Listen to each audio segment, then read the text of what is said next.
Hello friends, welcome to Archana's delicious recipes. நம்ம வீடியோவில் இன்றைக்கி என்ன பார்க்க போகிறோன்னா, ரெசிபீஸ் எதுவும் பார்க்க போகிறதில்ல. சில்வர் ஐட்டத்தை எல்லாமே எப்படி ஈஸியாக க்ளீன் பண்ணலான்றதை பார்க்கலாம். அதாவது நம்ம வீட்டில் சில்வர் பொருட்கள்லாம் வச்சுருந்தோம்னா அது நாளடைவில் நிறையா காற்றுப்பட்டு அது கருப்பாயிட்டே இருக்கும். அதை எப்படி ஈஸியான முறையில் நம்ம க்ளீன் பண்ணலான்றதை பார்க்கலாம். பாருங்கள், இந்த அளவுக்கு கருப்பாக உள்ள வெள்ளி பொருட்கள் எல்லாத்தையும் நான் எடுத்து வச்சுருக்கேன். எப்படி ஈஸியாக க்ளீன் பண்ணலான்றதை பார்க்கலாம். அதுக்கு இந்த மாதிரி பீத்தாம்பரி பவுடர் இருக்கும். இதில் க்ளீன் பண்ணவே வேண்டாம்.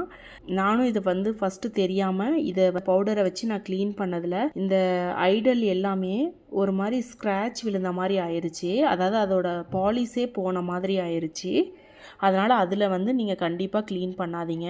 அந்த பவுடரை பயன்படுத்துறதுக்கு பதிலாக நான் சில்வர் சைன் எடுத்திருக்கேன். அதாவது அதே பிராண்டு தான், பீத்தாம்பரியோட பிராண்டு தான். ஆனால் இது லிக்விடாக இருக்கும். இதில் நம்ம க்ளீன் பண்ணும் பொழுது சில்வர் ஐட்டம் எல்லாமே நல்லாவே பளபளன்னு இருக்குது. அதே அந்த பவுடரில் நம்ம க்ளீன் பண்ணும் பொழுது சில்வர் ஐட்டம் எல்லாமே டல்லாக இருக்கிற மாதிரி இருந்துச்சு. அது மட்டும் இல்லாமல் நிறையா ஸ்க்ராச்சஸ் விழுந்த மாதிரி இருந்துச்சு. இந்த சொல்யூஷனை சில்வர் இதுலேயே ஊற்றிட்டு ஒரு ப்ரஷ்ஷில் தொட்டு எடுத்து க்ளீன் பண்ணிக்கலாம். இதை பித்தளை, வெங்காயம் இந்த மாதிரி எதுலேயும் ஊற்றக்கூடாது. ஊற்றினா அது எல்லாமே புள்ளி புள்ளியாக அது கலர் மாறிடும். அதனால் சில்வர் பாத்திரத்துலேயே தான் இதை ஊற்றி நம்ம க்ளீன் பண்ணணும். இப்போ பாருங்கள், இந்த லக்ஷ்மி சாமியை ஃபஸ்ட்டு எடுத்து நம்ம க்ளீன் பண்ணுறோம். க்ளீன் பண்ணிவிட்டு ப்ரெஷ்ஷை வச்சு தேய்ச்ச உடனே பாருங்கள், அந்த பிளாக் எல்லாமே போயிட்டு நல்லா ஒரு ஷைனிங்கான ஒரு லுக் வருது. வாட்டரில் இது போல் நல்லா கழுவிட்டு பார்த்தோம்னாவே தெரியும் எந்த அளவுக்கு நல்லா ஒரு ஷைனிங்காக இருக்குன்ட்டு. இப்போ நார்மல் டேப் வாட்டரில் கழுவுனதுக்கப்புறமா அதை அப்படியே வைக்கக்கூடாது.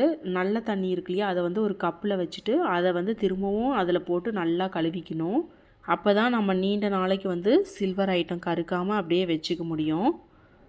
பாருங்கள், எல்லா சில்வர் ஐட்டத்தையும் இந்த மாதிரி தான் நான் க்ளீன் பண்ணியிருக்கேன். இந்த சில்வர் ஷைன் வச்சு தான் நான் க்ளீன் பண்ணியிருக்கேன். எந்த அளவுக்கு பளபளன்னு இருக்குது பாருங்கள்.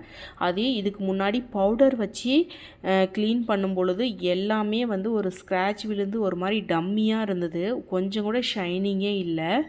அது மட்டும் இல்லாமல் அதில் அந்த பவுடர் ரெட் கலரில் இருக்கும். அந்த ஐடலில் அங்கங்கே மாட்டிக்கிட்டு அது ரெட் கலரில் அப்படியே தெரியும். அதை நல்லாவே க்ளீன் பண்ணியே எடுக்க முடியாது. இந்த சில்வர் ஷைனில் யூஸ் பண்ணும் பொழுது அந்த மாதிரி ப்ராப்ளம்லாம் நமக்கு வராது. ரொம்பவே ஈஸியாக க்ளீன் ஆயிரும். எல்லா பொருளும் பாருங்கள் எந்த அளவுக்கு பளபளன்னு இருக்குது. இப்போ நம்ம க்ளீன் பண்ணதுக்கப்புறம் ஒரு காட்டன் டவல் வச்சு முதல்ல இது எல்லாத்தையுமே நல்லா தண்ணி எல்லாத்தையுமே நல்லா தொடச்சி எடுத்துடணும். அப்படியேவும் வைக்கக்கூடாது, புள்ளி புள்ளியாக இருக்கும். இப்போ தொடச்சி எடுத்துட்டு மஞ்சள் குங்குமம் இது போல் வச்சோம்னா பார்க்கவே எவ்வளோ சூப்பராக மங்களகரமாக இருக்குன்னு பாருங்கள். நம்ம வச்சுருக்கிற எல்லா ஐடல், அதுக்கப்புறம் பிளேட்டு, குத்து விளக்கு, காமாட்சி விளக்கு இது எல்லாத்தையுமே காட்டன் டவல் வச்சு நல்லா தொடச்சி எடுத்ததுக்கப்புறம் அழகாக இது மாதிரி மஞ்சள் குங்குமம் வச்சுக்கலாம். பார்க்கவே ஒரு மங்களகரமாக இருக்குது. இந்த வீடியோ உங்களுக்கு யூஸ்ஃபுல்லாக இருக்கும்னு நினைக்கிறேன். இந்த வீடியோ உங்களுக்கு யூஸ்ஃபுல்லாக இருந்துச்சுன்னா மறக்காமல் லைக் பண்ணி, சப்ஸ்கிரைப் பண்ணி, ஷேர் பண்ணிக்கோங்க.